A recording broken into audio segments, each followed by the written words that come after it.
Mbote suna bande wana ngai congolais africain nga de tona beta masolo. Tozongi suna masolo parce que masolo bete zala kaka bat bavanda to beta masolo to développer to mona ba réalité makambo ndenge zoleka. Masolo to beta dernièrement master bato to yeba na bango to beta masolo mboka. Maintenant le bagage surtout zaka ande ba netra total aka mo ba réalité quoi. Surtout ba réaliste. Réaliste total à makambo le cas sur le terrain. So kenda mingi na ba histoire c'est tout monde en réalité makambo ndenge zoleka et puis to pesa bato un message pour nous sensibiliser bato. Kala mingi te to kota 2011 des okota donc makambo bele.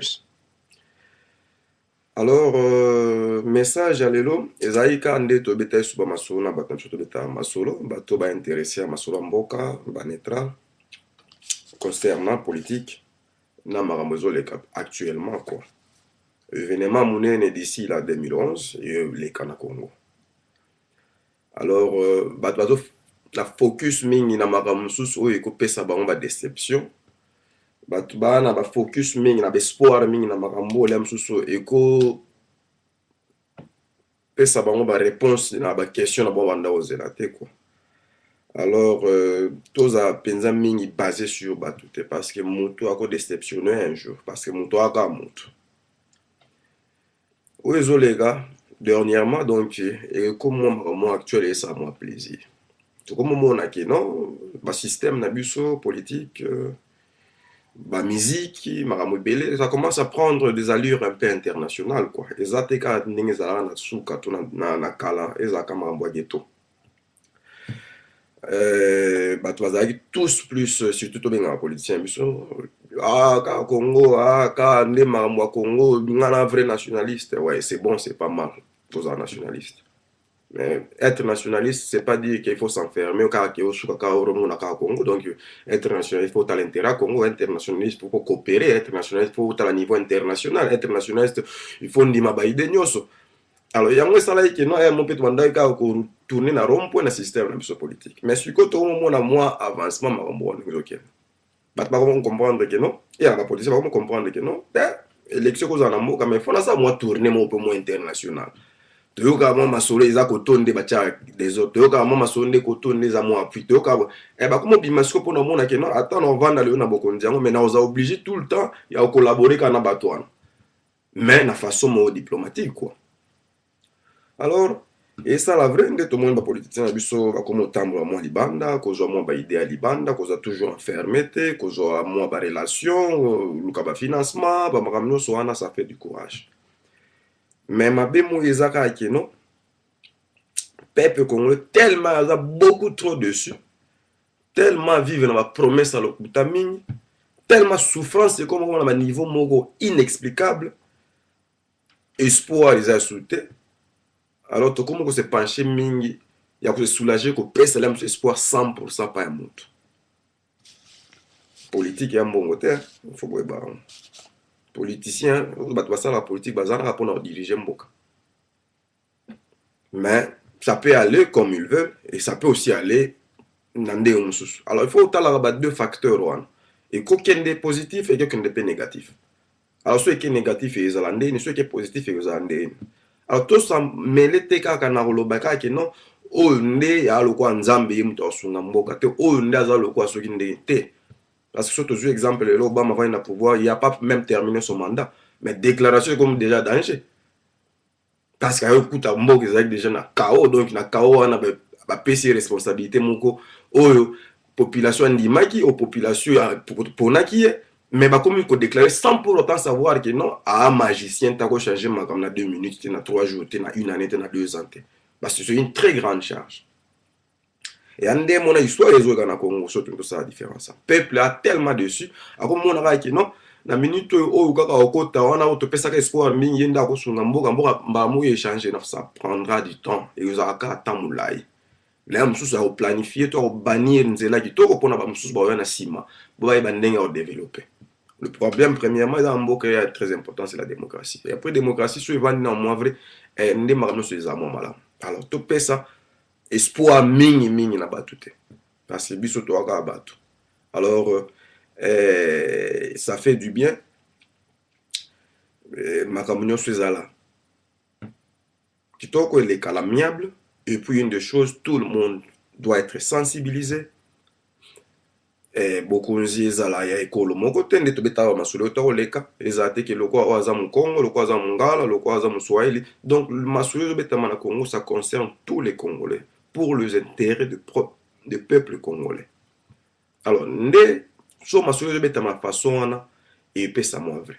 Tobetaka masolo mo dernièrement na badéveloppement na biso kaka olobaki non tosala makambo te mpo na olobaki non eza bango nde basali mpo Congo ezala vrai. Ça, c'est une de critères où ils ont la politicien et tout le peuple congolais. Alors, on a Congo, on a beaucoup de tribus, on a beaucoup Yamino qu'on a katia Congo. Alors, ils ont été qui non pour naba o ba origné parce que ce sont des histoires qui créent encore beaucoup trop de problèmes. Il y a un des créé à moi ba division, il y a un créé à moi ba problème. Tout ça soit partagé équitablement. Tout le monde qui non Congo ya gare tous à tête aux hommes qui non secteur on a dominé na bateau secteur on a dominé na bateau secteur tout est là équitable et vous a tokolo on a niveau ya basi na mibali ba osa misala basi 50% mibali 50% école on a place pour 50% école on a place pour 50%. Moi balance wana et puis c'est sous moi stabilité na mboka. Mais ceux comme dans le secteur, on a plus dominé dans le bateau. Dans le secteur, on a plus dominé dans le bateau. Alors, ça crée toujours de confusion. Alors, tous ou moi conscience ou parce que tu n'as pas une révolution. Une révolution, c'est que non, tout le monde qui a marché bien. Au télémi, le chef, non, le chef, en tout cas, les positions, tout le monde a bougé et marché qui côté. Attends, mais tu fais de mieux. Au lobby qui on a lobby, non, on a qui est mieux pour le peuple congolais. Ils ont mieux pour le Moussala, ils ont mieux pour ne pas comprendre la réalité à Masolo. Alors, bat pas côté la politique, bat pas ça la politique, pour s'enrichir, pour bas qu'on millionnaire, pour bas à la coni, pour bas voyage, bas privilège. Donc, un politicien a un moto à se sacrifier pour l'intérêt commun, il y a batunios. Alors, ma solo tout bêta, et ça qui peut sensibiliser. Alors, tous on a espoir mingité, parce que surtout une déception. Et puis ça a un problème et créer un désordre belé comme maka qui non ah oya batu bo basala ki boyango komi bo alors tous on a espoir mingi batu te parce que politique et l'homme sous économie peut et l'homme sous ba o ba millions de bon ba diriger ma politique et cause on va na politique on peut pas discours rebelle mais financement so ba o peso mbongo pour ça makambo pesa ba discours le quoi projet na aucun de pays bosote alors tous a réaliste na makambo sous biso to na biso batu ya totala ba discours ba ba betate totala makambo ndenge zo lekate parce que il y a ba vamo eleka na temps moi période e koma mutu bo période ezali situation boleka na mboka période ezali likambo bo mais ba vamo wana eza na place mo ba vanda lo kwa ba conservateur ba tali ba mona ki na réalité o yesuka na likambo bo réalité o yesuka na likambo problème o yesuka na likambo. Alors to sensibiliser ba population premièrement population a ça la choix naie na oyo ezouta na kati ya motema na ye eza te parce qu'il est influencé papa avotaki mutu boye nga mpe na vote mutu boye nga naza motu ekolo boye fo na vote mutu mpe ekolo boye nga naza motu ya coin boye mpo na baintere na nga mosala ifo nazwa coin boye te sensibiliser population lobaki non oyo eza période na biso mais tozoplanir to tozoplanifie to tozobannir terrain na biso mpo na bana na biso bana ya bana na biso bagénération ezoya na nsima. Alors il faut toujours faire de choix oyo eza koya kouta na motema na yo moko consciemment et non pas pour être influencé parce que mabe na biso sala to sala ba choix mususu oyo ezouta na ba volonté na biso te parce que la mususu majorité batu basali likambo wana yo posali mais eza contre eza volonté na yo. Alors la minute eza ki non tout peuple congolais a sensibilisé mutu na mutu ana ko na ye ayebi candidat na yo alinga voter. Alors eza likambo qui est très ouvert population a un message à vrai, a un discours à vrai, a la sensibiliser, à comprendre la réalité, paquet au mutazoya na projet na politique et kumbe la biso boye, au paquet na eza boye, paquet ni eza très intéressant, ngana luka paquet pour na moni qui est en venir, to futur ya ba na biso eza malamu, mboka eza kitoko. C'est ça. Mais to influencer population te pour biso de toi danger. biso nde tosala kitoko, biso nde tovanda kala, biso nde tobunda mpo na mboka, biso nde tozobunda mpo na mboka, biso nde tobongisi to biso nde tozotonga te. Pesa discours na oyo ya kitoko peuple va comprendre que non oyo ata kokende lemsu malembe bolemsu na futur ekozalaka vrai. Ma génération tovivre ekolekaka nango, mais problème eza ke non bagénération mosusu mpe koya. Alors bato baosala politique ya babannir terrain kitoko, baplanir terrain kitoko mpo bao baoya na nsima bayeba ndenge oévolue sans problème. Problème eza na minute ya mpona boma to kokata na badifficulté oyo nyonso na kati ya système na biso. Nsima nango bao bakoya na nsima bako régner pepele sans confusion, sans problème. Alors bandeko na nga 2010 ya événement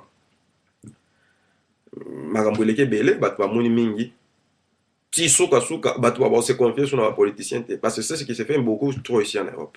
Politicien bato basi bakoma mona bango kaka ke no bon baosala bien mpona mboka, mais discours akopesa makambo nyonso mais ana besoin intérêt to ana besoin la mosusu ya financement utape place moko mpo baappuyer idéologie na ye. So moto appuyer idéologie na yo tata wana discours kitoko ata bapoliticien tanga batik danze okei liboso te, parce que ce sont qui ont des bato bana mbongo nde bango baotenir pouvoir ya olobaki no tofinance tosala. Alors jouer diplomatie à vrai, tambola international nde bato baotambola pesa pake na idéologie, mais na suka oyebi ke na osala yango mpona intérêt ya peuple nga congolais. Ya na te koboya ko collaborer na allemand parce qu'on a besoin d'intérêt na Congo te, eza te au kata ko coopérer na américain to na belge to na français au coopérer ba mais d'une façon un peu mayele keba oyebi ndenge o éviter oyebi ndenge o so na bango mais ozota l'intérêt à peuple na.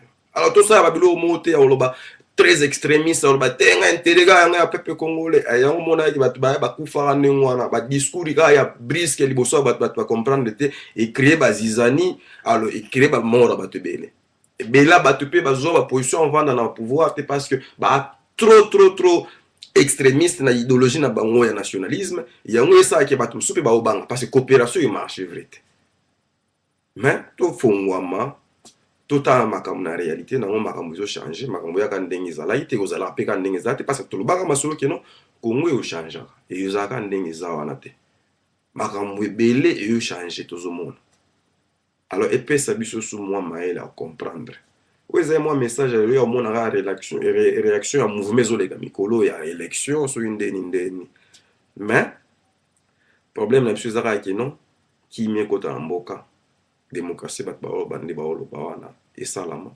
Ça n'importe pas un citoyen congolais ou azos bunda pour l'intérêt mboka na ye soki ya osala ki makambo zo marché kitoko ayebi ndenge o soigner diplomatie na ya osola kitoko pour mboka kene liboso ende bo bato ba pourrier pour muta ko sola kitoko comme na réalité to mona makambo susu donc et pesa biso ka déception et ça souveraineté.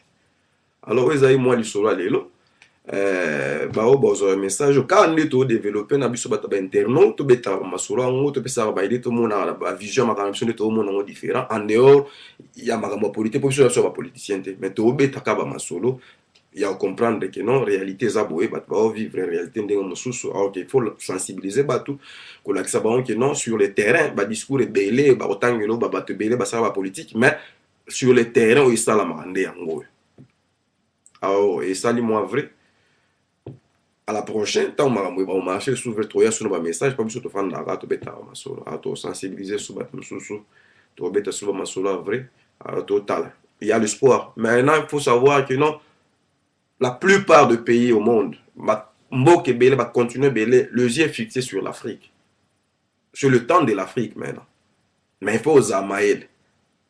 En même temps que l'Axabatouana qui non. En tout cas, on avait cette possibilité depuis maintenant, mais système Nabino, ils ont déjà construit, et maintenant il tout fait biso pour nous l'accès idéologie Nabiso, pour nous l'accès de quoi on est capable. Alors, tant ils ont biso, toti kana nous toti kana ba confusion entre nous et puis to pesa mo avantage ya relaxa que nous on est capable. On peut pas vivre de siècle quand on a confusion ça fait pas du bien. Et on montre une bassesse au kotanga nanchi qui va payer sur Bokonzilelo, tu viens en Europe, tu descends en Afrique, au changer d'idéologie comme on a intérêt na yo. C'est ce qu'on voit même dans des pays étrangers une bassesse ya politique na biso. Alors, tout là, c'est bon qu'on est capable. La façon que vous avez la politique, sa politique, mais ça prendra du temps. Parce que vous tu vivre dans la colonie, tu vivre dans la souffrance, tu vivre dans la corruption, tu vivre dans l'influence, tu vivre dans la belé. Mais donnez-nous le temps oyo eza ngonga na biso et puis toyeba ndenge